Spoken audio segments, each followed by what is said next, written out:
আধুনিক ক্রিকেটে স্পিন মানে আর শুধু ঘূর্ণি নয়, এটা এখন বুদ্ধি, নিয়ন্ত্রণ আর ম্যাচ জেতানোর ভয়ঙ্কর অস্ত্র। আর বাঁহাতি স্পিনাররা ব্যাটসম্যানদের জন্য একেবারে দুঃস্বপ্ন। চলুন দেখে নিই আধুনিক ক্রিকেটের সেরা 5 জন বাঁহাতি স্পিনার। নাম্বার 5, অক্ষর প্যাটেল। টাইট লাইন লেন্থ, হঠাৎ গতির পরিবর্তন আর দ্রুতগতির ফ্ল্যাট ডেলিভারি।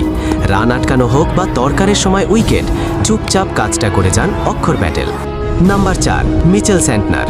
নিখুঁত লাইন লেন্থ, স্মার্ট ভ্যারিয়েশন আর ব্যাটসম্যান বুঝে বল করা। চাপের মুহূর্তে ঠান্ডা মাথায় ম্যাচ ঘুরিয়ে দেওয়াই এই কিউই অলরাউন্ডারের আসল শক্তি। নাম্বার 3, কেশব মহারাজ। স্পিনের নিখুঁত নিয়ন্ত্রণ, দীর্ঘ স্পেল করার অসাধারণ ক্ষমতা। টেস্ট, ওয়ানডে বা টি20 সব ফরম্যাটেই তার ধারাবাহিকতা বিশ্বসেরা ব্যাটসম্যানদেরও চিন্তায় ফেলে। Number 2, Ravindra Jadeja. Fielding, batting আর বোলিং 3 বিভাগেই ম্যাচ উইনার। গতির সাথে নিখুঁত স্পিনে বিশ্বসেরা ব্যাটসম্যানদের শ্বাসরোধ করেন এই ভয়ঙ্কর বাঁহাতি। Number 1, Shakib Al Hasan. Arm specialist, নিখুঁত লাইন লেন্থ আর দ্রুত গতির ফ্লাইট। পাওয়ার প্লে হোক কিংবা ডেথ ওভার, সব জায়গায় কার্যকর। এক কথায় বললে বিশ্বসেরা বাঁহাতি স্পিনার।